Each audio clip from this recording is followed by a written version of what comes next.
gracias, buenos días. Pues siempre para mí es un gusto, jóvenes, estar con ustedes. Quiero que sepan que eh, siempre donde uno vea personas que están interesadas en la salud y el bienestar del niño, ahí es donde uno quisiera estar. Y definitivamente en el mundo real, créanme ustedes que a veces estoy en algunas conferencias en el extranjero con muchos profesores que hablan del hospital donde están, que es un hospital súper chilero, ¿eh? Y le digo yo, pero en el mundo real, ¿cómo es? ¿Cómo así el mundo real? El mundo real es a las 3 de la mañana cómo trabaja el residente. O sea, eso no es solamente de todo lo que decimos que hacemos bien. Nuestro indicador de calidad deben ser ustedes, ¿sí?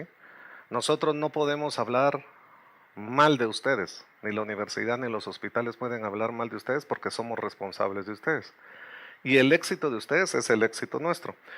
Entonces, yo voy a hablar un poco sobre diseño desde la calidad a la excelencia en el intensivo pediátrico. Las cosas se tienen que diseñar. O sea, nosotros no podemos construir un edificio si no tenemos un diseño. No podemos construir el conocimiento, no podemos tener un residente exitoso si no lo diseñamos. Vamos a ver esto.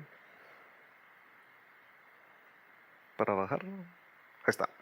Entonces, la bienvenida quisiera elogiar especialmente al médico que en enfermedades agudas que acaban con la mayoría de personas dirige mejor el tratamiento que otros. Esa es la introducción de un libro que se llama El libro de la UCI de Marino, un libro clásico de intensivo, que es una frase que se atribuye a Hipócrates.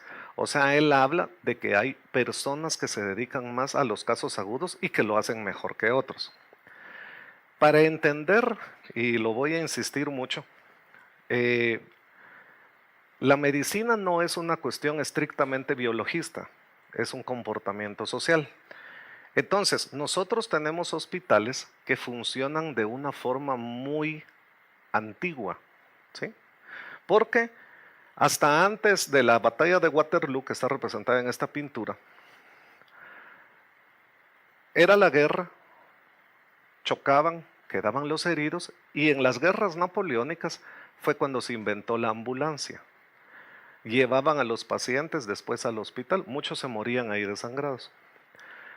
Fue hasta 1855 en la guerra de Crimea, cuando una persona, Florence Nightingale, una noble británica, dijo, yo voy a cuidar a los pacientes después de que le hagan las amputaciones y los recojan en el lugar de la batalla. Entonces, ella llegó con el invento más importante de ese entonces, que era el lavado de manos. Y la mortalidad se redujo del 42 al 2%. Esto fue copiado por Henry Dunant en la batalla de Solferino y fue la base de lo que se conoce de la Cruz Roja. ¿Cuál es el símbolo de enfermería? No sé si ustedes han visto que cargan un pin muchas de las enfermeras graduadas en los hospitales. Una lámpara. ¿Qué significa eso? De que miraban al médico de día y lo dejaban en la oscuridad, ¿sí? Entonces se miraba como un símbolo de esperanza el que llegara la lámpara de la enfermera para poder atender a los pacientes, ¿no? Vean ustedes que antes de la Primera Guerra Mundial, estamos hablando de una era preantibiótica, ¿sí? Pero hasta los años 2000, en general, no se han sintetizado nuevos antibióticos. Lo que tenemos nosotros son versiones nuevas.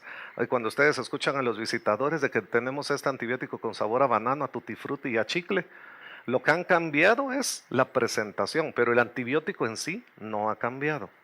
Las bacterias tienen miles de millones de años. Y ven ustedes que las bacterias no las podemos erradicar, siempre van a estar. Todos los que estamos aquí tenemos miles y millones de bacterias. Luego llega la Primera Guerra Mundial, pero entendamos nosotros que en ese entonces cambió la revolución industrial, la forma de aprender. Antes existía el sistema ancestral artesanal, de que uno, por eso es de que se llamaban gremios, porque las familias eran, si era una familia de zapateros, si uno nacía en esa familia, tenía que ser zapatero, ¿va? Si uno nacía en una familia de panaderos, era panadero, ¿va? O sea, es el trabajo familiar. Pero a partir de la revolución industrial, muchos campesinos tienen que emigrar a las ciudades y aprender a manejar máquinas, ¿sí? Entonces empieza a hacerse la producción en serie y también aprenden a producir armas y las armas hacen más heridos, más graves, más rápido. Antes la pelea era cuerpo a cuerpo. Entonces la industrialización también cambió la forma de ver la medicina y otra cosa importante que tuvo es que las personas empezaron a vivir en ciudades. Antes las personas vivían dispersas por el campo, ¿no? Cuando llega la Segunda Guerra Mundial, los ejércitos ya son ejércitos más regulares. Antes era así de, vamos a tener una guerra y que todo el mundo fuera a la guerra, ¿sí? Ya para la Segunda Guerra Mundial ya eran ejércitos entrenados. La Segunda Guerra Mundial, la guerra de los 6 días entre Israel y Egipto y la invasión a Irak, prácticamente mantienen el mismo sistema. Y ustedes ven de que se entrenan a los francotiradores, a las fuerzas élite, a las task force, precisamente para una cuestión que es lo que yo insisto, que es el poder poner un catéter en la emergencia o poder intubar a un paciente, lo que se llama HALO, High Accuracy, Low Opportunity, alta precisión, poca oportunidad, ¿sí? Pero las personas para poder llegar a tener certeza de hacer un disparo, de poder de desactivar una bomba y todo, se tienen que estar entrenando, porque van a tener que llegar a un momento crítico donde lo van a tener que resolver. Entonces, miren ustedes cómo ha sido la evolución en la medicina. Hasta 1953 se describe canalizar a los pacientes. Antes no se canalizaban. 1947 vimos que no habían antibióticos, ¿sí? O sea, antes de 1953 no se canalizaban. En 1956 comienza el masaje cardíaco. Miren ustedes, para 1975, el oxímetro de pulso. No hay nada que haya impactado tanto en la reducción de la mortalidad como el oxímetro de pulso. Y vamos a verlo por qué. Miren ustedes este procedimiento de ingreso que dice, nos bañaron, nos pusieron un uniforme a rayas, ya no teníamos nombre, ya no éramos seres humanos, éramos números. Eso pareciera un ingreso, ¿sí? Ah, es el de la 12, es el de la 4, es el de la 6. Pero eso era lo que describían las personas cuando entraban a los campos de concentración. ¿Y por qué voy a hablar de esto? Fíjense ustedes que el genocidio, que ustedes habrán escuchado que es un crimen atroz contra la humanidad y que después de la guerra mundial se trata de mantener la seguridad humana. Entonces, el Estatuto de Roma de la Corte Penal Internacional define el genocidio como dice, ya sea cometido en tiempo de paz o en tiempo de guerra. Y en el artículo 2, inciso B, dice, atentado grave contra la integridad física o mental de los miembros del grupo. O sea, el genocidio no necesariamente es matar, es atentar contra la integridad y la seguridad de una persona. Entonces, son las fotos que nosotros tenemos recordadas del Holocausto, pero atrás de eso habían médicos, por ejemplo el doctor Joseph Mengele. Muchas de las cosas que nosotros hemos estudiado en los libros de medicina han sido hechas en seres humanos sobre condiciones atroces y antiéticas. Ha habido mucho debate de decir, ¿será que vale la pena utilizar el conocimiento que se derivó? Porque incluso la penicilina, si ustedes lo leen en su libro de farmacología, fue desarrollada para los soldados del ejército de Estados Unidos. Y era una reserva estratégica para ellos. ¿Por qué? Porque imagínense si un soldado antes de la era preantibiótica se lesionaba una pierna y se tenía una herida, ¿qué iban a hacer? Eso se infectaba. Y la única cuestión conocida antes para evitar que una infección progresara era la amputación, ¿sí? O sea, eso era lo clásico, las amputaciones. Luego vinieron la cuestión cuando ya empiezan los antibióticos. Miren ustedes sobre el uso de antibióticos en pacientes con sífilis. Eso fue una cuestión muy criticada porque utilizaron personas de Tuskegee, Alabama, ¿sí? Que en ese entonces la persona de raza negra no era considerada ciudadano. Entonces ensayemos con él, ¿va? Utilicemos nosotros esto para ver si funcionan los antibióticos y hagamos una cosa. Miremos si la penicilina funciona y qué pasa si no le ponemos antibiótico, ¿sí? Eso está demostrado en la historia de la humanidad como una cuestión cruel, ¿va? Pero luego, cuando empezaron a tener la cuestión de problemas ya a nivel de Estados Unidos, se vinieron a Guatemala. Y empezaron a ir a ver donde habían personas que no podían tener voz y voto, ¿verdad? ¿Quiénes podrían ser? Personas que estaban como personas psiquiátricas, indigentes, personas que no tenían familiares, los inoculaban con sífilis. Y esa fue una cuestión cuestionada que hasta el mismo presidente Obama y la secretaria de Estado Hillary Clinton tuvieron que pedir disculpas por experimentar por guatemaltecos. La pregunta es, ¿será que nosotros no experimentamos con la gente? Cuando nosotros no tenemos la certeza ni queremos hacernos responsables de las consecuencias y sometemos a alguien a una intervención, es un experimento, ¿sí? Entonces, la seguridad humana es una cuestión que trata de definir el proteger al individuo sobre las cuestiones más atroces, pero también llega a la medicina. Cuando surge en 1950 una epidemia de poliomielitis en los países escandinavos, ellos no tenían experiencia de tener tantos casos de poliomielitis y la gente antes con poliomielitis se moría. Entonces, ¿qué fue lo que dijeron? Bueno, mira, tenemos unos ventiladores, usémoslos a ver si funcionan, ¿va? Y los empezaron a utilizar. Miren ustedes la disminución de mortalidad de choque en Estados Unidos a partir de los años. Entre 1960 y 65 los sueros ya eran preparados de manera comercial. Antes los sueros cada hospital los producía. A mí me tocó todavía ver de que cada hospital tenía sus propios salinos y sus propios Harman y ustedes tenían que andar de servicio en servicio. Ah, mire, no tiene un salino que le sobre o tiene tal cosa. Entre 1965 y 1975 se inventaron los angiocats. Y a nosotros nos tocó ver todavía muchos pacientes que estaban canalizados con la aguja. O sea, la aguja entera estaba canalizada dentro de la vena. Y por supuesto, esa vía se perdía un montón de veces y había que canalizarlo otro montón de veces, ¿no? Y luego, el cuidado intensivo como tal, pero si ustedes se recuerdan, en 1975, ¿cuál era el aparato que estaba más avanzado desarrollado en ese entonces? Era el oxímetro de pulso. Yo critico a los residentes que ahora todos cargan un oxímetro de pulso colgado en el cuello, pero el paciente no tiene ni oxígeno ni pulso. Les digo, eso de que están cambiando el oxímetro de dedo, le digo, pero si no tiene pulso, ¿para qué se lo estás cambiando de dedo? Mire, señor Chentilla, no tiene esparadrapo del bueno. Si no tiene pulso, hombre, por eso no es que no te lo registra. Entonces, vean ustedes cuando viene la disminución de mortalidad, se da aún más cuando la OMS recomienda el manejo agresivo temprano de resucitación con líquidos.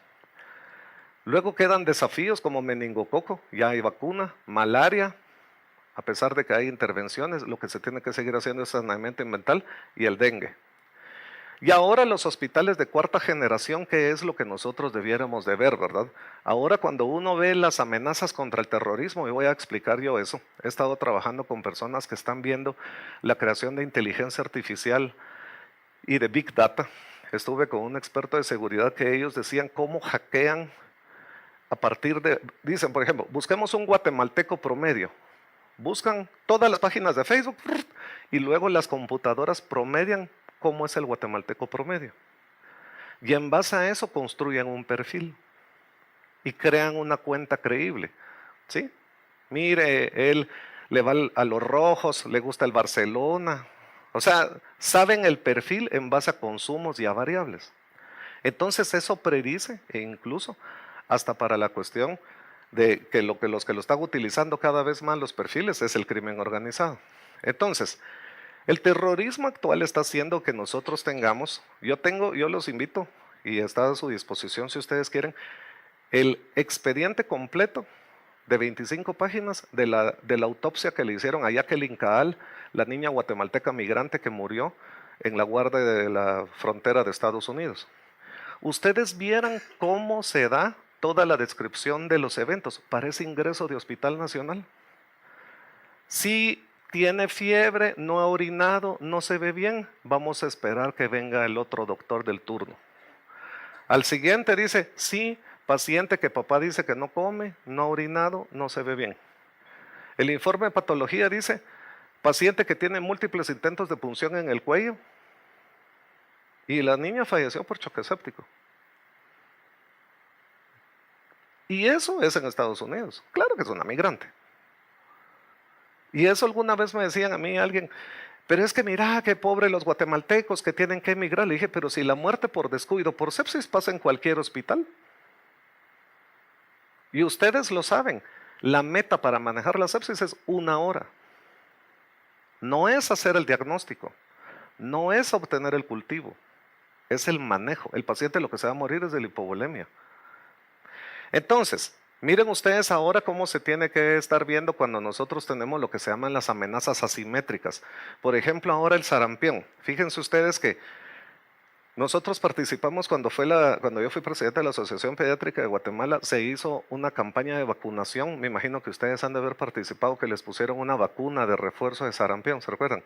7 millones de personas se vacunaron, 7.2 millones de personas se vacunaron. Pero habían médicos que se oponían a que vacunaran a los niños. Y la clase pasada de la doctora Verónica Gómez aquí decía que hay mucha gente que estuvo en contra de las vacunas. Y hoy precisamente los países que más preocupados están porque pueda haber epidemia de sarampión son los países industrializados donde dejaron de vacunar. Pero aquí también dejaron de vacunar. Y eso es una de las cosas que solo en este país pasa, que como no han habido casos de sarampión, entonces no compremos vacuna. En un gobierno pasado, entonces no compremos vacuna. Y la cobertura de vacunación bajó al 50%. Si nosotros sabemos que el sarampión tiene una contagiosidad del 18.1 y que es rápidamente contagioso y que tiene una probabilidad de mortalidad alta, ¿qué tenemos que hacer nosotros como país? ¿Hacer más unidades de intensivo o priorizar la vacunación? Pero esa es la cuestión que lamentablemente las personas creen que es mejor tener un intensivo chilero. ¿Sí? Yo no sé. El día que inauguren el nuevo intensivo del San Juan de Dios, voy a decir que es el intensivo perfecto. ¿Saben por qué va a ser el intensivo perfecto? Porque va a estar vacío. Solo ahí es un buen intensivo. Porque los niños aquí en Guatemala no se mueren porque sean graves, se mueren porque son retrasados en la atención. O sea, porque nosotros seguimos trabajando como médicos, como desde las guerras napoleónicas. Todavía dependemos de que los bomberos no le digan, pero es que fíjese que no nos toca en esta zona, lléveselo al otro hospital, ¿va? O no cotiza, ¿va? Este era el San Juan de Dios en 1998, cuando yo era residente. Solamente teníamos ese oxímetro, ¿sí? Las enfermeras pasaban ahí de castigo. O sea, era la Bartolina de las enfermeras, era pasar al intensivo. Ahí tenían así a la gente para que se puliera, porque era un lugar desagradable, ¿va? Yo hice mi trabajo de investigación de residentes sobre la mortalidad, porque a mí me caía mal que todo mundo, es que eso lo vemos en el fútbol guatemalteco, ¿verdad? Todo mundo es el campeón de la cuadra, pero cuando se compara a nivel internacional, no es lo mismo, ¿va? Y esa es una visión feudal colonial de que nosotros nos creamos, de que solo nuestro pedazo es bueno. Para mí no hay niño de la Antigua, del Roosevelt, del San Juan, del Ix de Cuilapa. Para mí niño es niño. Entonces, miren ustedes, el mejor hospital del niño, el Children's Hospital de Boston, tuvieron 228 pacientes, las fórmulas predecían que se iban a morir 7 y se murieron 4. O sea, el desempeño de ellos era mejor que lo que predecían las fórmulas. Miren ustedes el hospital en la columna D, predijeron que se iban a morir 14 y se murieron 16. En el San Juan de Dios, y miren el tamaño de la muestra, 300 pacientes. Aquí cuando hablamos nosotros de pacientes quirúrgicos eran niños obstruidos por lombrices y apendicitis. Esos hospitales eran de cirugía cardíaca, de cirugía de tumores, de neurocirugía. Nosotros predecíamos que se iban a morir 5 y se murieron 29. Pero la cuestión es de que sí, fíjese de que es que acá nosotros tenemos mucha desnutrición. Cuando yo era residente era normal dejar a un paciente 10 días en APO. Cosa que ahora ustedes no se imaginan lo que ha cambiado para que el paciente en 24 horas tiene que tener nutrición parenteral. Entonces, este es el informe del número de camas que tiene de intensivo pediátrico en América Latina. Nosotros debiéramos de tener una cama por cada 20,000 niños. Entonces, en América Latina debieran existir una cama por cada 20,000 niños, pero la realidad es de que hay una cama casi por cada 40,000. ¿Qué significa? Que siempre vamos a estar llenos. A mí una cosa me cae mal es de que, ¿y por qué lo intubaste? Si no hay espacio, no va a haber espacio. ¿Y por qué lo intubaste? ¿Y ahora dónde lo vamos a meter? Pero ¿saben qué es lo que pasa? Que eso ya se hizo una tesis, de que si el niño no llega boqueando, no le ponen atención. O sea, el niño, llega la señora, hijo de una empleada doméstica a las 7 de la noche. Mire, fíjese que mi hijo ha tenido fiebre. Sí, señora, pero eso es de centro de salud, no moleste. Al día siguiente vuelve a llegar la señora, niño con fiebre. Mire, señor, eso es de centro de salud, usted no entiende, ¿va? Ya le dijimos que eso no es de aquí del hospital. Al tercer día que ya está muy, muy enferma. Mire, señora, si esto es de antibiótica, le vamos a dejar la receta por el antibiótico. Pero la señora no le han pagado. Bueno, el sábado que me pague la patrona, voy a comprar el antibiótico, ¿va? El viernes que llega en choque séptico, ahí se le ponen atención. Los retrasos que nosotros tenemos que reconocer, y eso lo voy a aclarar el por qué lo van a ver. Decisión al consultar, acceso al servicio de salud, tiempo de atención e inicio de tratamiento. Aunque ustedes no lo crean, tiene más riesgo de morirse un niño adentro del hospital que el que viene de fuera. ¿Por qué? Porque la mamá le dice, vos mira ese niño, yo lo veo mal, vos ya va lo mejor. Y la señora llega rápido. Pero adentro del hospital, no me mira el niño de la 9, es que ese no me toca, señor. Es que es huésped de medicina en niños. Es que es huésped de la cirugía. Y cuando lo ven, pero ¿de cuándo es la última hematología? Pidámosle otra placa, pidámosle no sé qué. Entonces, cuando al final logran tomar decisiones, los pacientes fallecen. Miren ustedes, esto era la visión que se tenía en los 80s, 90s del manejo del paciente con choque, ¿va? Una venodisección, ¿sí? Pongámosle un suerito, goteadito, estémoslo pesando. La rehidratación duraba 24 horas. Miren ustedes cómo es ahora, después de 2 intentos, por eso vuelvo a decir lo de Halo, lo de High Accuracy y Low Opportunity. Si la enfermera jefe de la emergencia no pudo canalizar, no pudo. 2 intentos o 60 segundos ya es de intraóseo. Mire, de venodisección, no, porque en lo que llaman ustedes a un cirujano a que la haga, se tardan más. Sí, pero yo aprendí a hacer venodisecciones. ¿Cuánto tiempo te tomaste en aprenderlo? Eso vuelvo a decir lo que decía Hillary Clinton, disculpas por experimentar en guatemaltecos, porque para aprender tuve que cometer el ensayo y error sobre los pacientes. O sea, yo tengo que tomar decisiones y hacer una ejecución súper rápida. Miren ustedes, esta es jugar a las apuestas. Si ustedes les llega a un paciente y ustedes lo revierten del choque en 1 hora, la probabilidad de que le vaya bien es 9-1. Es 9-1, 10-1. Es como cuando ustedes vean a los boxeadores y dicen, yo pienso que va a ganar el Canelo Álvarez, y las apuestas están tanto a 1. ¿Han visto cuando las apuestas que ahora cada vez se están poniendo más en moda, ¿va? Lo de Betcris y que la gente está queriendo apostar? Si ustedes hacen el abordaje en base a los guías de reanimación, muchos de ustedes hemos estado compartiendo con ustedes en los cursos de reanimación. ¿Por qué damos nosotros los cursos de reanimación? Porque antes la curva de aprendizaje llegaba hasta mayo. Nadie le enseñaba a uno efectivamente a intubar. Le enseñaba a uno el R3 que lo estaba regañando. Pues mira, y eso era así como de que te voy a dejar el tirito. Miren, la iniciativa global de sepsis tiene que ver con cuestiones que tienen que tener niveles. Tener agua potable, vacunas y todo eso, totalmente cierto. Luego, los líquidos y antibióticos en la primera hora, colocar el CPAP nasal. Nosotros la próxima clase vamos a tener un taller solo sobre ventilación no invasiva y alto flujo, aquí con ustedes el 1 de junio, que lo vamos a trabajar con el doctor Robert Sierra. Él estuvo en Taiwán desarrollando esto, lo del CPAP. CPAP desde el periodo neonatal. Ustedes ven de que ahora, ¿qué es lo que se hace? Incluso a los neonatos se les intuba, se les pone el surfactante y se extuba. No es de tener un ventilador tan complejo. Después en julio es con el doctor Ernesto Velázquez, ¿verdad?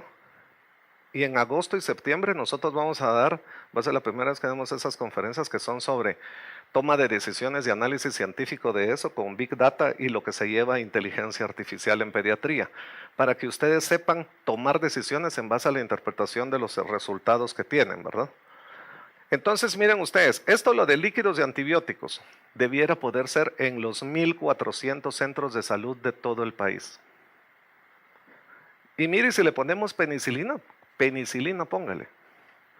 Pero es mejor ponerle un antibiótico y que tenga concentraciones inhibitorias mínimas, rápida, cuando las bacterias no han llegado a su crecimiento logarítmico, que esperar en un hospital ponerle banco cuando ya las bacterias crecieron por montones. Y eso ya está demostrado en todos los países del mundo. Miren ustedes, oxigenoterapia, alto flujo, ventilación no invasiva, ventilación invasiva, alta frecuencia, ECMO. Mire, doctor, que todo el mundo tiene que aprender a intubar. No, a mí no me interesa intubar. Y lo voy a decir todas las veces que doy el curso. La urgencia es oxigenar, no intubar. Estuvimos en el INSIBUME hace 2 o 3 semanas y tenemos las escalas de todo el país, de toda la altitud. Hay lugares donde los niños mueren no por la distancia, sino por la hipoxia relativa en la que están. Entonces, si tienen una altitud mayor, ¿sí? Están en Varías, están en los Cuchumatanes y todo, ellos van a llegar a un consumo crítico de oxígeno más rápido. Además, el problema es de que se junta, que las distancias son más largas. Pero sí debiéramos de tener nosotros de que la capacidad de poder poner oxígeno temprano. Miren ustedes esto, este es el perfil de las enfermedades agudas en África, ¿sí? Y de lo que se está haciendo y los estudios que están haciendo la persona que es la directora de estas iniciativas a nivel mundial. Lancet es una de las revistas más prestigiosas del mundo, ¿sí? Es una de las revistas más prestigiosas del mundo. Ahí escribe esta doctora, Elizabeth Molyneux. Miren ustedes, ella es profesora de pediatría del Hospital de Blantyre, Malawi, y fue director del Hospital de Emergencias del Children's Hospital de Liverpool, del Reino Unido. O sea, la señora venía de un país de primer mundo y se fue a trabajar a África, ¿sí? Estas son las fotos de lo que ella hace en África, con muchísimos menos recursos. Miren ustedes cómo coloca el oxígeno para tenerlo a más pacientes. Y los países de África, ustedes ven que son bien grandes, ¿sí? Miren ustedes de que con una llave de 3 vías le pone, porque lo importante es de que le ponga aunque sea un flujo mínimo de oxígeno. No estarle pidiendo radiografías, no estarle pidiendo gases. Eso no resuelve. Por eso es de que lo voy a decir más al final. Lo del premium non nocere protege, pero no resuelve. Lo de primero no hacer daño es, no le voy a hacer daño, sí, pero no lo estoy resolviendo. ¿Sí? Entonces, yo tengo que resolver. Y miren ustedes, cuando no tienen suficientes tomas de oxígeno, utilizan Venosets. Y es reconocido a nivel mundial, presentado en Lancet. Entonces, a mí me cae mal cuando la gente, y es que de veras yo tengo un montón de colegas que son gran negativas, ¿va mucha? Es que mira que no hay, es que porque está lleno, es que no sé qué. Miren ustedes, y eso es una cosa que la gente lo ve que, uy, ¿cómo puede ser eso? En muchos lugares ponen a los familiares a ventilar a los pacientes. Y les dicen, fíjense que vamos a tener que intubar a su familiar, hagan un rol ahí entre la familia, la iglesia y el vecindario. ¿Y saben cuál es la cuestión? Los pacientes sobreviven. Este mismo estudio, miren, la columna A. Si un paciente no necesitó intubación, no debería morirse. La supervivencia debiera ser el 100%. Si el paciente tiene la capacidad de tener un ventilador disponible en las primeras 6 horas, sobrevive el 80%. Si es un poco más de 6 horas, está cerca del 70-80%. Pero ¿qué pasa si no hay ventilación y hay que darle ventilación manual? La probabilidad de supervivencia es del 50%. Tomemos en cuenta de que si viene un niño en falla ventilatoria, doctora, si llega un niño en falla ventilatoria a tu hospital y no lo intuba, ¿qué probabilidad tiene de morirse? 100%. ¿Sí? O sea, si el paciente llega en falla ventilatoria y no lo intubo, la probabilidad de morirse es 100. Pero si yo lo intubo y le damos aunque sea mano, mire, llame a la gente de su iglesia para que le dé, vamos a hacer roles y todo, puede sobrevivir hasta el 50%. Yo nunca voy a negarle esa oportunidad a los pacientes. Y esa es una cosa, es que estábamos llenos. Miren, a mí me llaman y me dicen, doctor, fíjese que queremos trasladarle un trauma cráneo. ¿Y cuánto tiene de Glasgow? Fíjese que no hay reactivo para el Glasgow. Va, mándelo pues. O sea, si no hay reactivo para el Glasgow, ¿pero qué es lo que pasa? Ya tiene TAC, ya tiene no sé qué. No tiene, hombre, mándelo. ¿Por qué se complican? Mire, y no lo voy a valorar. ¿Y cómo está el tercer par craneal? ¿Para qué? Es que saben que lo que pasa es que, miren, jóvenes, nosotros hemos creído que saber y machucar y lastimar al otro con el conocimiento es atender pacientes, y no. Miren ustedes, esta es una pintura que se llama Ecce Homo. Hicieron esa pintura, se fue descascarando y vino alguien, fíjate vos que mi tía puede darle un retoque. ¿Por qué no? Si querés le damos. Y la dejó así. Entonces la dejó así. ¿De quién fue la responsabilidad? ¿De el que lo hizo o el que dejó que lo hicieran? De los dos. Pero la cuestión es de que, mire, se me quedó así, deme chance, yo se la voy a arreglar. No, gracias. Pero en Guatemala, este es el Señor sepultado del Calvario. Ustedes saben de que las imágenes religiosas son patrimonio nacional, independientemente de la iglesia o la religión que uno tenga, son patrimonio histórico nacional. Entonces, cuando alguien las tiene que retocar, tiene que pedir permiso al Instituto de Antropología e Historia, y como bueno, eso es caro, pidámoslo en Guatecompras, ¿va? ¿Y quién gana en Guatecompras? El más barato, ¿va? No el mejor, el más barato, ¿sí? Y a veces nosotros queremos el doctor más barato. Paquetes, ¿va? Mira, aquí los paquetes quirúrgicos son que no sé qué. Yo por eso se los digo a los pediatras, y está el doctor que es ginecólogo, no vayan a sanatorios garra, hombre. Nuestra Señora del Garage. No vayan a esos sanatorios que son un garage. ¿Por qué? Porque cuando ustedes necesitan, señor, regáleme una gasita. ¿Ah? Una gasita. Vaya. La gasa. Adrenalina. ¿La quieren jarabe? ¿O la quieren, no, en ampolla? Voy a ir a ver. Ahí es donde nosotros tenemos problema de acreditación de calidad. Pero lo cobran, eso es lo jodido. Y los sanatorios bagres cobran como hospital privado caro. Entonces, miren, jóvenes, cuando las personas están sobre una carga muy alta entre lo que es el saber y el hacer, eso genera estrés. Yo no sé si a ustedes les ha pasado alguna vez que ustedes tienen un paciente y uno dice, ¿qué le hago, qué le hago, qué le hago, qué le hago? ¿Sí? Todos hemos pasado por eso. Y uno dice, ¿ahora qué hago, ahora qué hago?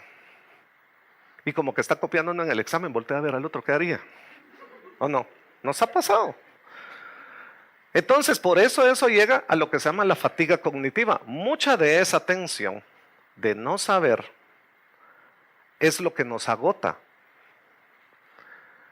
Miren ustedes esto. Esta es una foto de un portal que se llama Plaza Pública, donde la cuestión es de que las condiciones de salud, no debió sentarse en el suelo para sacar el laboratorio. Pobre externo, sí, pero también nadie le ha enseñado. Pero ni modo, yo se los digo porque yo también fui externo, no le voy a echar tierra al pobre externo. Cuando uno es externo, la prioridad son los laboratorios, si no lo putean a uno. ¿O no? Lo regañan a uno.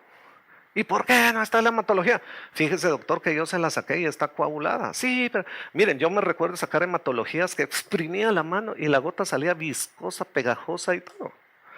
¿O no?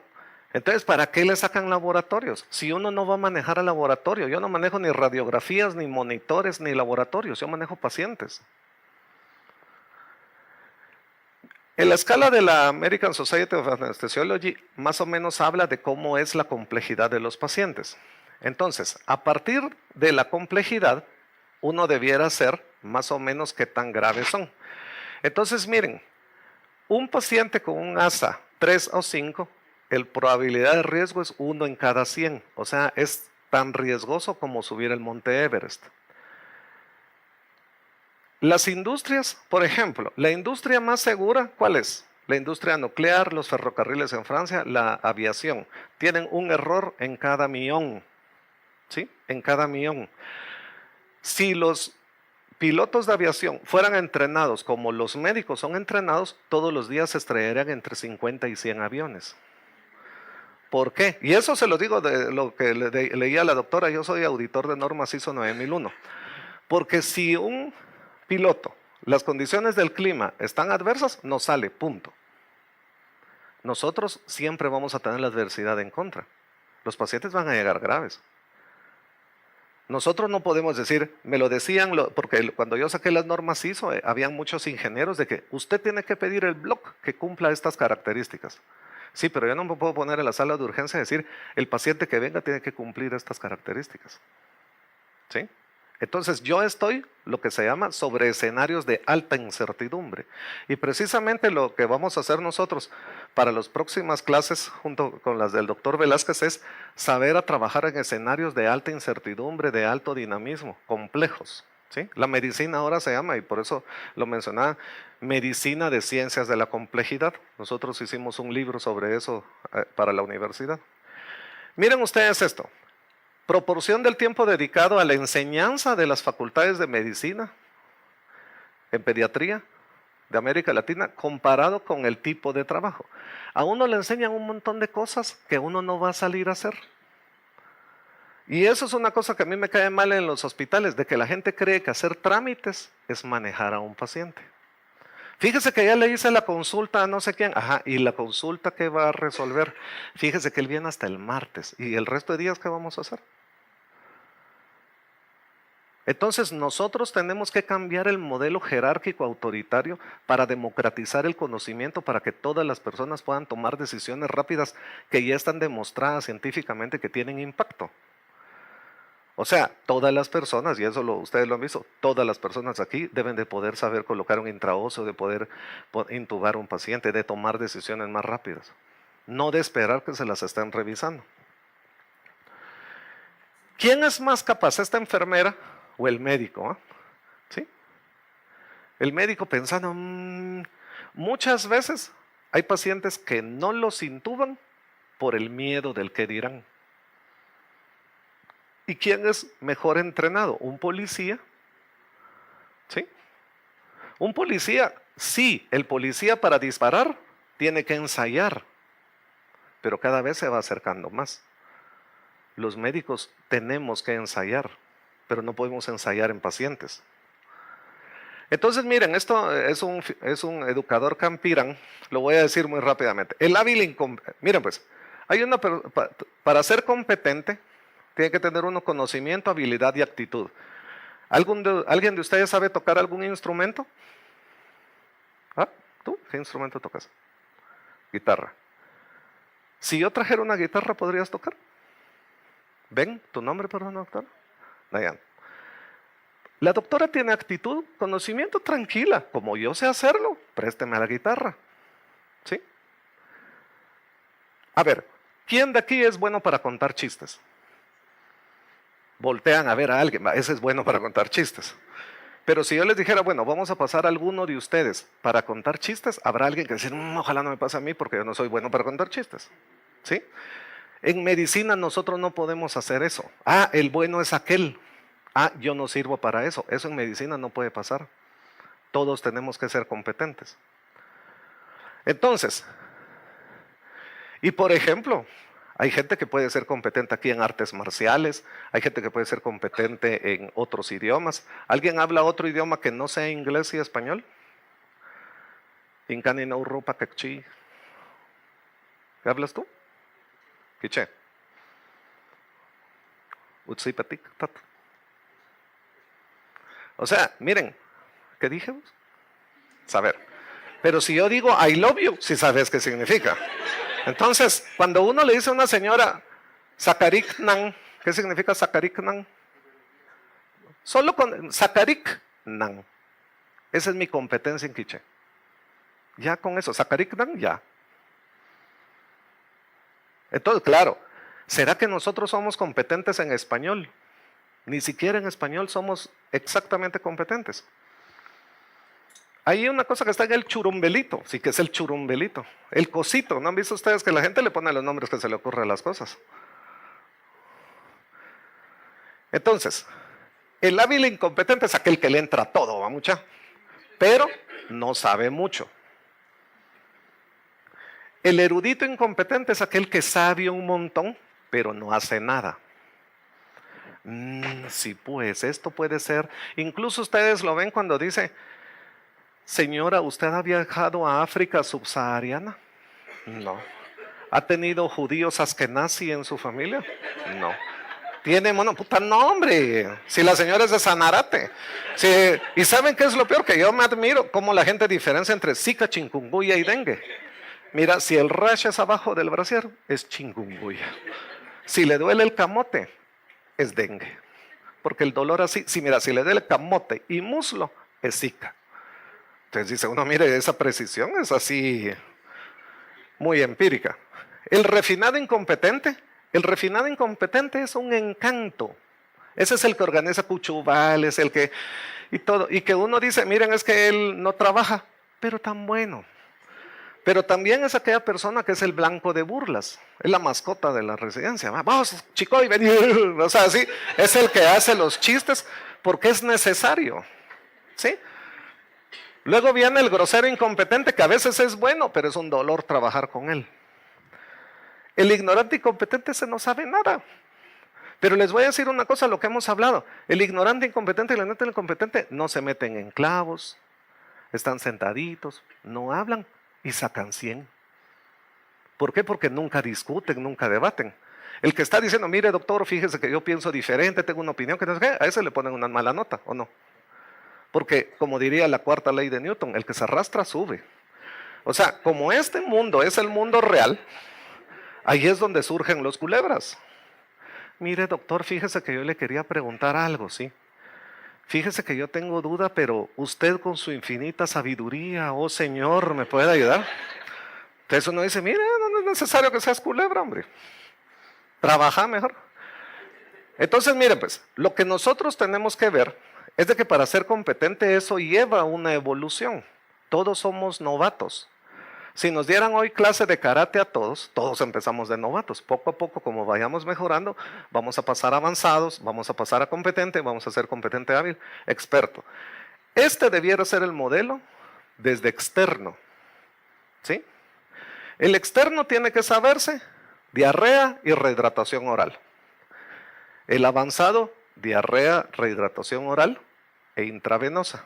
El competente, diarrea, rehidratación oral intravenosa, hiponatremia y un niño convulsionó. El competente hábil, diarrea, rehidratación oral intravenosa, hiponatremia, convulsionó e insuficiencia renal. Y el experto, diarrea, rehidratación oral intravenosa, hiponatremia, convulsiones, insuficiencia renal, paciente oncológico. Entonces, aquí es donde uno debiera hacer, este es el externo, interno, R1, R2 y R3. Entonces, el trabajo del R3 es complejo para el R3. Por eso es de que yo no estoy de acuerdo con eso de que el R3 supervisa al R2 y el R2 al R1. Y el R1 es el único que trabaja. Nosotros cambiamos esa organización.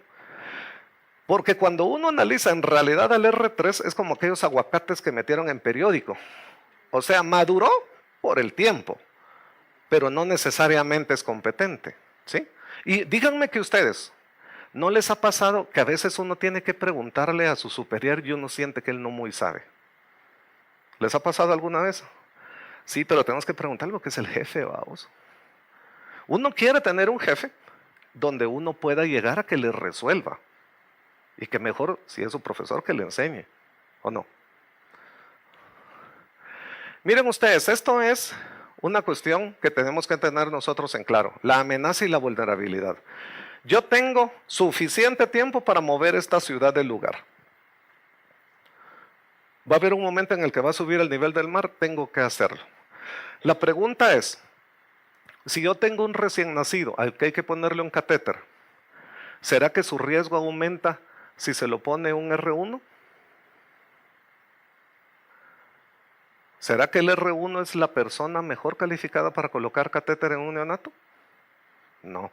Entonces, el R1, ¿qué debiera colocar? Catéteres yugulares y femorales en pacientes mayores de 1 año. De R2 ya puede colocar femorales, yugulares y subclavios en niños menores de 1 año. Y de R3 ya lo puede poner hasta en neonatos. Entonces, su experiencia, su capacidad, su competencia fue subiendo, pero eso también fue seguro para los pacientes. Pero como nosotros no somos como los pilotos aviadores, de vos ya suturaste cara, no, aquí hay un chico ahí. Así es como muchas veces nos ponen en los hospitales. Yo siempre lo cuento, cuando uno hace tactos vaginales, para mí es un 6 flojo, para mí un 7 apretado. Y yo no tenía ni idea de qué tocar, de veras. O reparar una episiotomía, no sé si a ustedes les pasó eso, que la señora está hasta calambrada ahí. Y cuando uno está terminando, llega el residente. No, empezar desde el vértice. ¿Dónde está el vértice? O sea, esa es una cosa. Es que busca el vértice y desde ahí hacer la reparación. Pues, tienen la menor idea de eso. Entonces, volvemos a las apuestas. Miren ustedes, esto era para el Mundial. La gente, ¿cuántos creían que Francia iba a ser el campeón mundial? Muy pocos. Ni los franceses, creo yo. Entonces ya explicamos el por qué es importante esto. La seguridad, y eso es hasta de implicaciones éticas y legales. Si ustedes se meten a hacer algo que no está entre su capacidad, ya hay negligencia. Miren ustedes, por ejemplo, este niño era un niño que en Huehuetenango que tuvo un accidente de tránsito, ¿sí?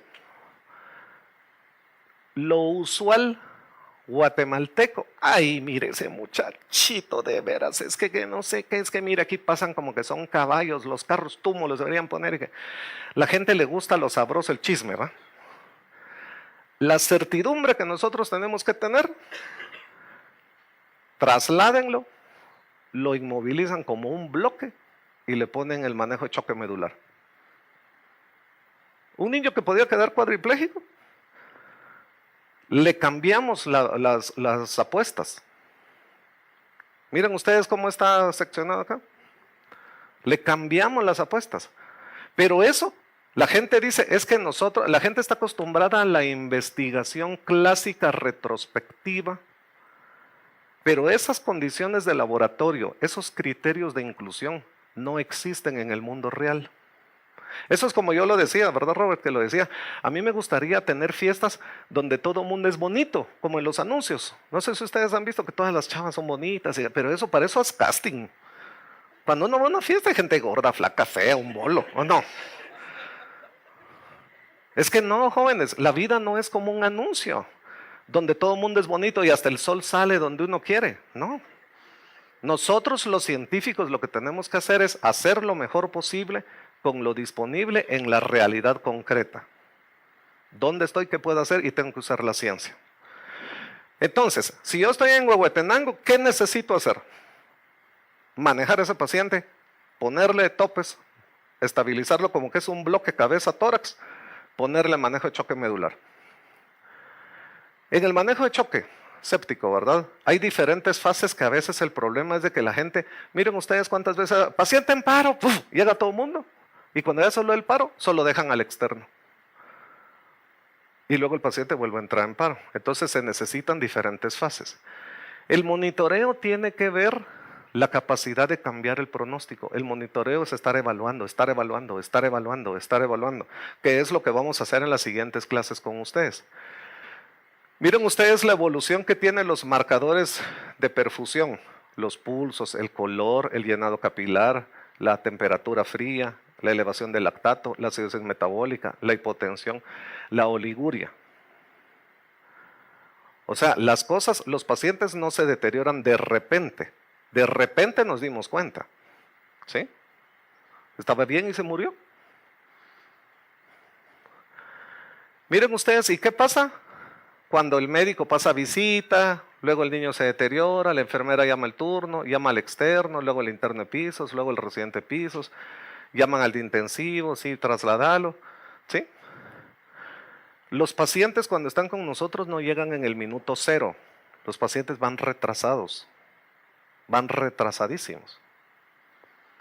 Entonces, nosotros tenemos que tener claro, nosotros tuvimos un paciente que salió de Jalapa y fue a un hospital, pero la hoja de referencia no estaba clara, y cuando llegó al Seguro Social le dijeron, sí, pero fíjese que el patrono no está al día, no podemos aceptar el niño.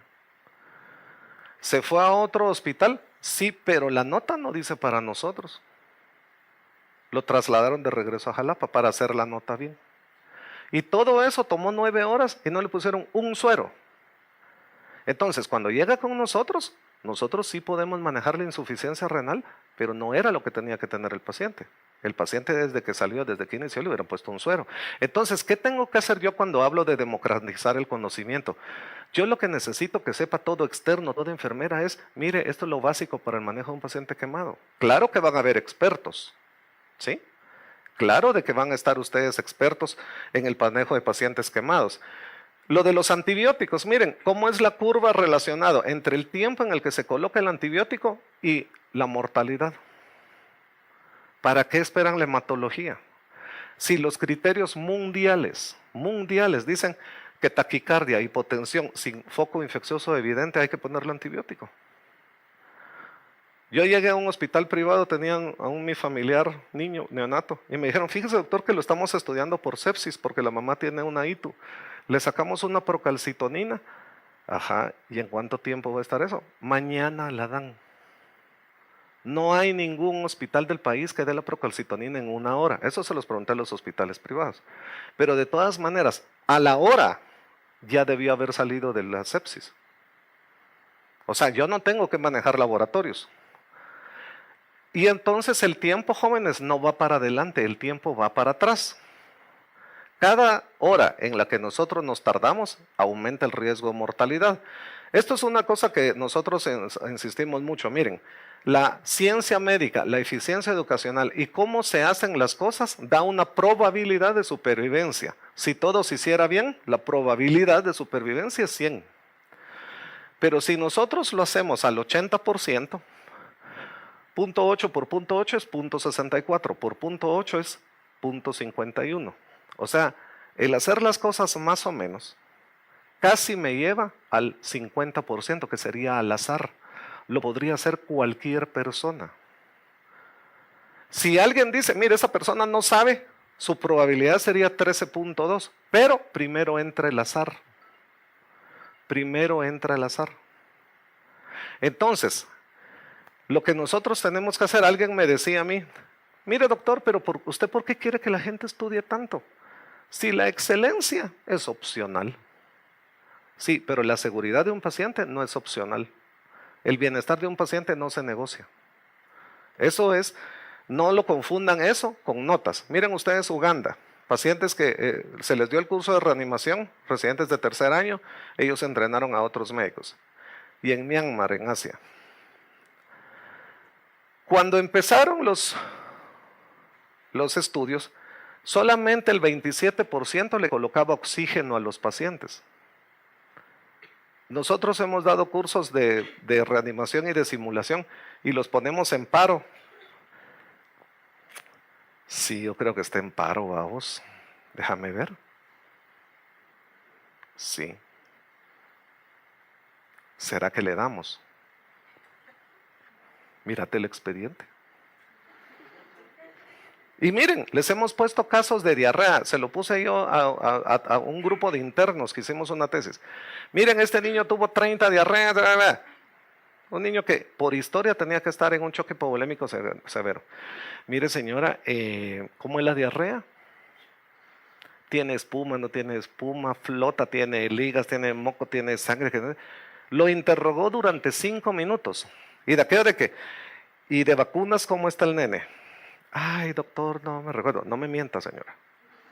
O sea, y le ponen atención a información que nada que ver. Miren, yo siempre voy a insistir que cuando la información no llega a la velocidad que es, uno duda de la información. ¿O no? Si a uno le pregunta a la novia, ¿me querés? Sí. Ay, ¿por qué lo pensaste? ¿O no? ¿Me eres fiel? Sí. Uno tiene que tener, ¿me querés? Sí. ¿Me eres fiel? Sí. ¿Estoy gorda? No. Porque si ustedes vienen y no lo duden, ni parpadeen, ¿estoy gorda? No. Pero es que yo me siento gorda, no. Es que yo me siento gorda, no. Me voy a pesar, ay, engordé. Pero ella descubrió la realidad, ¿sí? Entonces, miren, después del curso de reanimación y de la estructura, ya lo hacía el 100%, pero miren lo importante que es esto. De evaluarlo de 340 segundos, lo hicieron en 9 segundos. O sea, redujeron el tiempo, lo hicieron más rápido, ¿sí? Lo hacían cada vez mejor. Miren ustedes la discordancia de la identificación de sepsis, de las cosas que yo quiero comparar acá, es de que, y eso lo hemos estado hablando con el doctor Giovanni Franco, de la nueva visión que se va a tener sobre investigación. Las investigaciones a veces ya se están incluso cuestionando los estudios aleatorizados por hacer lo que se llama Big Data. ¿Cuántos pacientes en choque has visto tú? ¿Cuánto es un montón? ¿Un número? ¿20?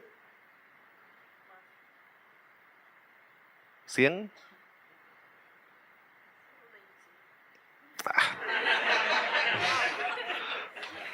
¿Vos has visto pacientes en choque? ¿Cuántos has visto? 500. ¿Vos dónde estás? ¿En qué lugar? 500. ¿Sí? ¿Tú dónde estás? Va. También hay niños en choque. ¿Va? Pero la cuestión es de que si nosotros aprendiéramos a hacer una base de datos como universidad, donde registráramos todos estos datos, de los que ve la doctora, de los 500 que ve aquel, de todos, tendríamos una gran cantidad de información. Que eso no es igual de que vamos a hacer un estudio para ver si los pacientes que hidratamos les va mejor. Pónganse ustedes a pensar, yo no puedo hacer al niño que ustedes vieron con la lesión cervical de decir, le voy a hacer un estudio para ver si no le pongo esteroides, si queda bien. Eso es antiético. ¿Sí? La ética está metida en toda toma de decisiones. Y la decisión se basa en aspectos científicos. Entonces, miren, ellos analizaron 5,000 pacientes, que eso los juntamos nosotros aquí en 2 monazos. Pero miren, los riesgos de mortalidad eran mayores en África que en los países desarrollados, en África, en Sudamérica. ¿Cuál es la diferencia de los países desarrollados a los países, diríamos, menos desarrollados? Miren ustedes, incluso hasta la cantidad de líquidos que le pasaban estaba asociada más a la mortalidad. Pero ¿a qué está asociado la diferencia entre los países? Y me baso en el Colegio Americano de Cuidado Crítico. La capacidad de reconocimiento y el abordaje estructurado, adherencia al desempeño.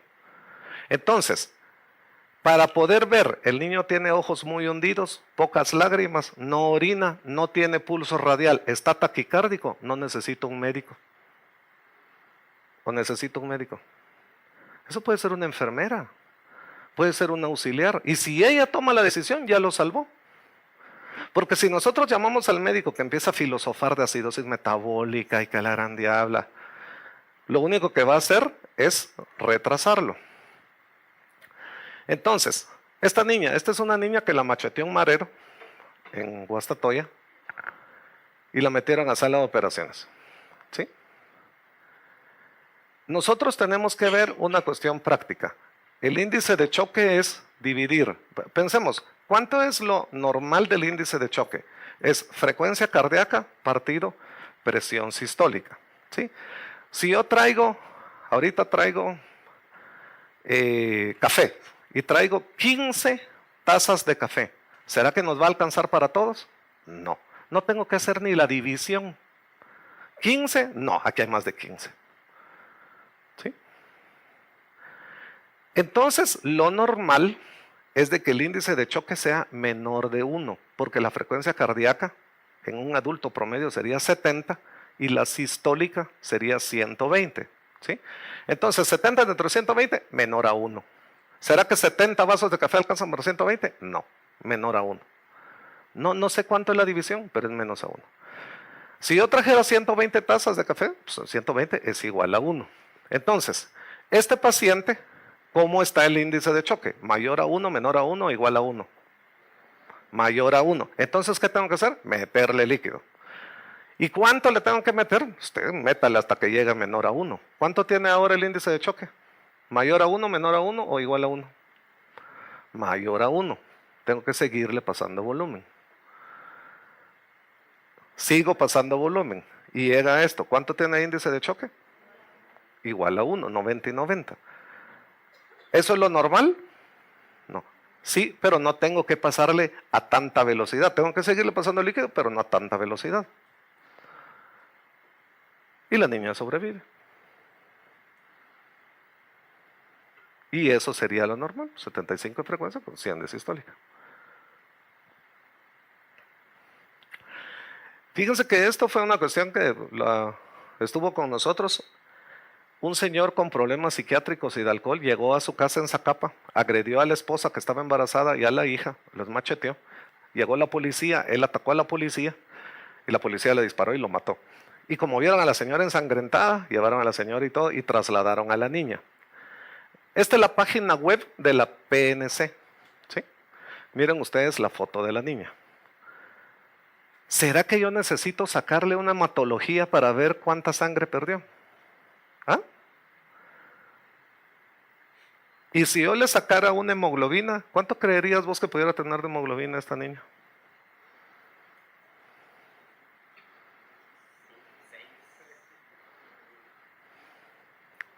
A ver, tú. Lo posible es de que pueda tener hasta 12 o 14, porque puede estar hemoconcentrada. ¿Sí? Cuando nosotros manejamos pacientes, hablamos de respuestas posibles, no de respuestas perfectas. ¿Sí? Porque el paciente no es una máquina. Si un paciente tiene una pérdida de sangre, se puede hemoconcentrar, así como el tamarindo. Ustedes han visto que cuando queda poquito de volumen circulante, pero te queda con un hematocrito alto. ¿Sí? Pero igual vas a tener un valor de hemoglobina alto. Entonces uno dice, fíjate que el paciente tiene 12 de hemoglobina, pero ¿cuánto tiene frecuencia cardíaca? ¿Cuánto tiene presión arterial? Tenemos que aumentar nosotros las variables. ¿Sí? Cuando llega la niña al San Juan de Dios, la encuentro sentada ya en una banca y le digo yo, ¿y esta niña muchas veces como tiene 15 de Glasgow? Sí, pero es que trauma de cráneo grave no se define solo por el Glasgow. Si tiene hemodinamia inestable, es grave. No es solamente el Glasgow. Si tiene focalización, es grave. Si tiene deterioro rápido de 2 puntos de Glasgow en menos de 1 hora, es grave. Porque el niño se va deteriorando. Niño. Señora, ¿cuántas veces no han visto ustedes al paciente que está en la sala de redactación oral y de que el niño le dan el jeringazo, el suero y se le escurre? No abre ni los ojos y le dicen a la señora, colabore o la saco. ¿O no? Pero mire, el niño ya no deglute, no responde, ni cuando lo canalizan ni llora. Ese paciente tiene disfunción neurológica. ¿Qué quieren de laboratorios? Niño, y le meten el jeringazo. Cuando lo canalizan no llora. Entonces, eso es más que los laboratorios. Vuelvo a poner la foto. Y luego la niña, ya bien. Este es un bebé de 1 año de edad que llegó con 7 kilos de desnutrición severa de Puerto Barrio. ¿Va? Volvemos a decir, es que mire mucha, a mí me caen mal los pediatras que usan diminutivos y usan colores pastel. Yo no tengo ningún problema con la identidad de género, pero sí hay gente que es medio... El rosado no es problema, estos dos sillones de celeste. Pero la cuestión es de que... hay gente que... Ay, mire, ¿qué vamos a hacer con el nene? Yo como les decía, yo tenía mi compañera que cuando pasaba visita le tocaba los pies a los niños. Tiene los piecitos fríos. Le voy a traer unos escarpines. Cámbiale antibióticos si está séptico porque por eso está frío. No le haga caridad. Aquí nosotros no queremos cariño ni caridad. Nosotros queremos que piense. Entonces, en este paciente, bueno, ¿qué vamos a hacer? Necesitamos un plan. Mira, ahí hay que injertarlo. ¿De dónde vamos a sacar para injertarlo? Si es profundo, si es grande, está desnutrido. Entonces, miren la candidiasis esofágica que tenía y todo. tenemos que apostarle a ganar a la nutrición.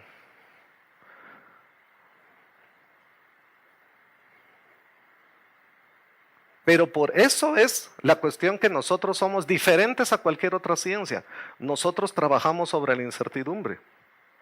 Este niño, la vecina sacó el carro a practicar para aprender a manejar y le pasó encima. Índice de choque mayor a 1, menor a 1, igual a 1. Le pasamos volumen, ¿va? Y le ponemos oxígeno, por supuesto, ¿va? Fractura de fémur, fractura de cadera bilateral. Tengo que trabajar con... Y por eso es los cursos que nosotros estamos interesados, jóvenes. Miren, ¿a vos te gusta la trauma? ¿Sí? ¿A ti? ¿Y a los traumatólogos les gusta la pediatría, no? No. O sea, a ellos no les gusta el niño. El paciente pediátrico está en todos los servicios. No es paciente de la cirugía pediátrica. Es paciente pediátrico quirúrgico. No es paciente de neurocirugía, es paciente pediátrico con problemas neurológicos. No es paciente de la traumatología pediátrica, es paciente pediátrico. Entonces nosotros tenemos que trabajar para en hacer mejores equipos y que también ellos que no son médicos de niños los puedan ver. Miren ustedes ya estabilizado de las fracturas del fémur y de las caderas con tutores. Y él anota, ¿verdad? De que mi nombre es Telma Judith Santos y a todo el personal por ayudar a la recuperación. Y abajo, Felipe los ama. O sea, miren, la señora lo pone de a todo el personal ayudar a la recuperación. Que Dios los bendiga. O sea, ¿cuántas veces no han oído ustedes cuando la gente dice, después de Dios, usted? O sea, sí, después del Todopoderoso están ustedes. Ni todos los Avengers están así. Miren, entonces entender que no es solo ciencia. Miren ustedes, esto fue una de las cosas que revolucionó la seguridad de los aviones, este error de comunicación. Porque los dos aviones dijeron, ¿qué te dijeron? ¿Ya podemos despegar? Yo digo que sí, entrémosle, ¿va? Y se estrellaron en las Canarias, en España. Esto, miren ustedes, es los errores que suceden en los hospitales de Estados Unidos. ¿A qué se deben? Factores humanos, liderazgo, comunicación. Factores humanos, liderazgo, comunicación. Factores humanos, comunicación, liderazgo. El liderazgo, miren ustedes, no es solamente dirigir, es también hacer que otro brille. Porque eso es una de las cosas que vamos a ver nosotros, basado en esto. Miren ustedes, esta es la oposición de la NASA, el sistema de reclutamiento de astronautas de la NASA. Todas estas cosas las hacemos nosotros. No crean que son muy diferentes a nosotros. ¿Qué tenemos que hacer nosotros? Conocer el entorno, anticipar, planear, pedir apoyo, ejercer y seguir el liderazgo. Bueno, hoy te toca a ti, nosotros te vamos a hacer caso a ti. Hoy te toca a ti, hoy te vamos a hacer caso a ti. Porque si yo me pongo, yo siempre soy el que mando, inhibo el liderazgo.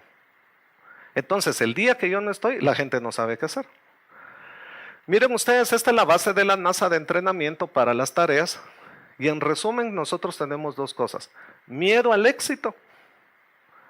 Porque cuando dicen, fíjense que queremos a alguien que pase, pasa tú que sos buena, pasa. Que queremos un voluntario, pasa tú que sos pilas. Yo mejor no. Y luego, la poca tolerancia a la frustración. Si las cosas nos salen mal, hasta la gente en la NASA le salen mal las cosas. Bueno, esto te salió mal. ¿Por qué te salió mal? Por esto, esto, esto y esto. Y eso es lo que nosotros queremos dar en las siguientes clases con ustedes, herramientas. Miren ustedes, este es de más al Conservatorio de Berlín, 10,000 horas de aprendizaje para ser experto. ¿Tú desde qué edad tocas un instrumento? 17 años. Pero hay niños que desde más pequeño lo logran practicar, ¿sí? Entonces, se dieron cuenta de que ser experto necesita practicar y practicar y practicar y practicar y practicar y practicar. Entonces, miren ustedes, si ustedes estuvieran que todos los días les dieran clase en el posgrado, en el mes les darían 22 clases, en el año 220, y si su maestría es de 3 años, 660 clases. Dándoles clase todos los días, ¿sí? y que ustedes entraran y que no se durmieran y todo eso. Ya saben lo que les pasa a uno. ¿Sí? Si solo les dan 4 días a la semana, baja. Pero miren ustedes, si juntáramos todas las horas de un año, al total sería en 5 semanas podríamos recibir todo el posgrado de un año. De 8 a 4. O sea, cuando dicen, es que qué rico noviembre y diciembre no hay posgrado, ahí debería ser todo el posgrado. En un mes. Pero eso es si solo nosotros queremos cumplir. Y miren, por supuesto, si solo le dan una clase al día, el problema es cuando nosotros seguimos entrando a las clases de que yo ya soy R2 y entro a la clase de R1. Yo tengo que tener clases de R2. Porque ya vieron ustedes que pasa uno desde novato, avanzado, competente, experto. O sea, yo me tengo que juntar con gente de un nivel y un reto mayor. ¿Sí? Al nivel superior, a los R3, tengo que exigirles más. Este es el programa de la maestría de intensivo que hacemos en el San Juan de Dios. En 2 años nosotros cubrimos las 10,000 horas. ¿Por qué? Porque toda oportunidad de aprendizaje hay que aprovecharla hasta los turnos. ¿Y qué vas a hacer en tus vacaciones? La tesis. Error. Las vacaciones son para descansar. Descansa. Y cuando regreses, organízate para hacer la tesis. Esto lo dice NASA, lo dice Harvard, no lo digo yo. Lo que pasa es de que nosotros, mamá, no voy a comer. Hoy voy a estudiar 9 horas.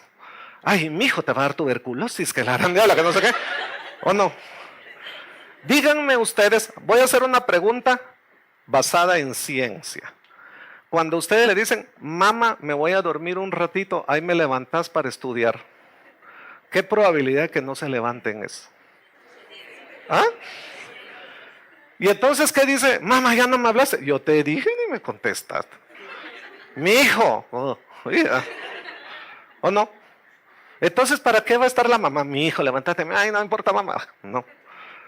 Yo les digo una cosa, yo por eso, yo no saco fotocopias de algo que no voy a leer. Una cosa que tenemos nosotros que aprender a ser responsables es decir que no. Y hasta eso, miren jóvenes, hoy sábado me voy a quedar en mi casa durmiendo todo el día o viendo tele, es necesario para mí. Pero si me llama mi mamá o me dice alguien, ¿qué tenés que hacer? Nada. Ah, acompáñame hasta para uno en el mercado comprando telas y haciendo de todo. Pero si yo digo, yo tengo que respetar mi tiempo de descansar, ¿qué tenés que hacer? Tengo que cumplir mi agenda, mamá. Porque yo tengo que descansar, porque otro día me toca turno y tengo que estudiar, no tengo que estar acumulando las cosas. ¿Sí? Así es la planificación, pero lamentablemente eso tampoco nos lo enseñan. Entonces miren lo que dice Aristóteles, somos lo que hacemos repetidamente, la excelencia no es un acto, es un hábito. Nosotros somos como las matrushkas, cada vez vamos creciendo. Nosotros no nos tenemos que ver mal cuando éramos externos, porque nosotros seguimos teniendo ese externo miedoso adentro de nosotros, ¿o no? Cuando uno dice, yo le pregunté una vez a un externo, vos estás de externado, pero de quinto. Como quien dice, el de cuarto es una cosa inferior, ¿va? O sea, sí. ¿Por qué? Porque nosotros creemos que esta evolución y la jerarquía es saber hacer las cosas y no. ¿Sí? Yo puedo ser externo y ser competente.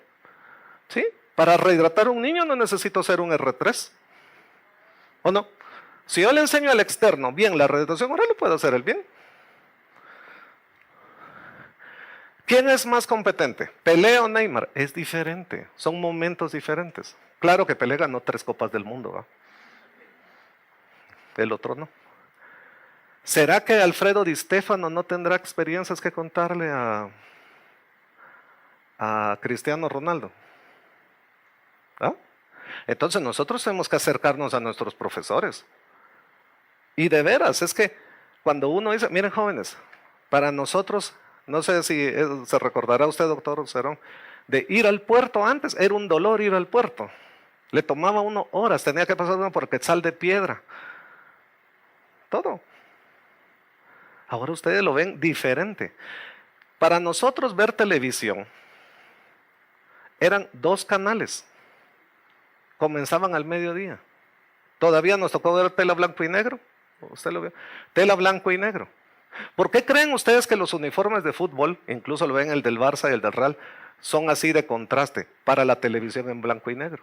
Hasta los pantaloncillos de los de box, blanco y negro. Hoy mis hijos no tienen wifi y sufren. Para ellos la tele son 70 canales, caricatura a las 24 horas. Pero también uno tiene que saber las experiencias de cómo se resolvían las cosas. Mire, fíjese que en mi tiempo nosotros hacíamos tal cosa. Este es un videojuego que nosotros diseñamos que se llama Ishoco, porque en realidad, jóvenes, nosotros estamos jugando, no estamos experimentando, estamos jugando. Eso es lo que se llama Serious Games. Hay carreras de eso. ¿Tú has jugado piedra, papel o tijera? ¿Juguemos? Vamos a ver, piedra, papel o tijera, 1, 2, 3. Piedra, papel o tijera, 1, 2, 3. Piedra, papel o tijera, 1, 2, 3. Va, miren pues. Gracias, doctora. La doctora cada vez cambió de decisión. Yo nunca cambié de decisión. Yo no sé qué va a llegar a la emergencia, pero yo ya sé lo que debo hacer. Ahí es donde está mi certidumbre. Ante la incertidumbre, yo tengo que tener protocolos claros. Entonces, nosotros lo hemos trabajado con los cursos de reanimación, hemos desarrollado un centro de simulación, hemos desarrollado videos que nosotros, ahí los van a ver ustedes en las páginas, se los vamos a poner a disposición. Y cuando nosotros hicimos una presentación de eso en un congreso de la UNAM, llegó el doctor Ravelo, Luis Ravelo, él tiene 8 maestrías y 3 doctorados, uno en astrofísica, y él ha trabajado con sus estudiantes simulación él hizo mucha simulación del robotito que fue a Marte, de ese rover que fue a Marte. Entonces él utilizó a los datos nuestros y lo hicieron en una tesis del Departamento de Ingeniería Industrial y de Sistemas de la Universidad Central de la Florida. Hizo una tesis doctoral, un estudiante de él, analizando el impacto que tenía el centro de simulación nuestro. Él está ahí en nuestro centro de simulación. Él dirigió un proyecto del transbordador espacial. Y él me dijo, ¿sabes qué me gusta a mí del proyecto que tú tienes aquí en Guatemala? De que tú no tenés cosas caras. Cuando yo dirigí el proyecto del transbordador espacial, ya teníamos listo el transbordador para que se fuera al espacio y llegó un pájaro carpintero y perforó el fuselaje. ¿Se imaginan ustedes eso? No solamente llamar a un herrero ahí de los de escapes ahí por el cementerio, ahí que le pasa ahí algo, no va. Eso es una cosa especial. Imagínense cuando el transbordador entra otra vez a la Tierra, la fricción, el calor y todo. ¿Y cómo consiguieron que los pájaros ya no se acercaran al transbordador? Consiguieron estas pelotas que parecen espantapájaros de $1. De $1. No sé si allá en Estados Unidos hay Dollar City, pero fueron algunos de esos. $1 y ya nos acercó el pájaro carpintero al transbordador. Entonces él me dijo, mira, ¿sabes qué es lo que me gusta? Me dijo, de que ustedes están utilizando cosas sencillas, disponibles, pero hay ciencia atrás de eso. Entonces miren, el análisis de cómo se hace un caso, de cómo se hace un caso similar se resuelve y todo lo que tiene que ver con el razonamiento de la simulación, ¿sí? Nos hicieron una valoración. Nosotros, sin invertir esto, nos ha generado un equivalente de $11 millones la capacitación que damos. ¿Por qué? Porque hemos logrado reducir la mortalidad. Entonces, al reducir la mortalidad, tenemos menos costos hospitalarios y además las personas pueden producir más en este país. Entonces, en base a ese análisis, lo hicieron. Esto fue presentado en el Congreso Mundial de Intensivo en Singapur el año pasado. El cómo ha bajado para nosotros la mortalidad. Porque miren, ahora cuando yo era residente solo teníamos 4 camas de intensivo. Nosotros para junio esperamos 50 pacientes ventilados. Y no estamos con aquello de que, ay, es que estamos llenos. Ya no nos podemos dar ese gusto. Incluso acá nosotros lo pusimos de que nosotros hemos mejorado, que tenemos más pacientes, pero el punteo de gravedad se triplicó. Tenemos protocolos. Vamos a explicar por qué. Porque debe de tener un proceso objetivo estandarizado, se tiene que escribir lo que se hace lo que está escrito, se registra lo que se hizo, se verifica y se mejora. Por eso es de que uno tiene, ¿qué vamos a hacer? Escribámoslo, ahora lo hacemos. Nos tenemos que poner de acuerdo y lo tenemos. Va, este niño que venga deshidratado, ¿qué quiero que le hagan? No solamente es de, ahí lo ves. Tenemos que saber cuál es la guía. Tenerlo registrado. Miren, por ejemplo, en Argentina usan estos pósters donde es muy importante, donde dice, tengo que evitar la neumonía asociada al respirador, ¿no? La neumonía nosocomial. Tengo que mantener al paciente con la boca limpia, aspirarlo y todo. ¿Qué pasa si no aplico las medidas? El paciente se puede infectar y morir. O sea, no es solo de, déjalo, ¿eh? No, las personas tienen que saber hasta las consecuencias. Entonces, primero tiene que haber conocimiento, pero para el conocimiento tiene que haber confianza.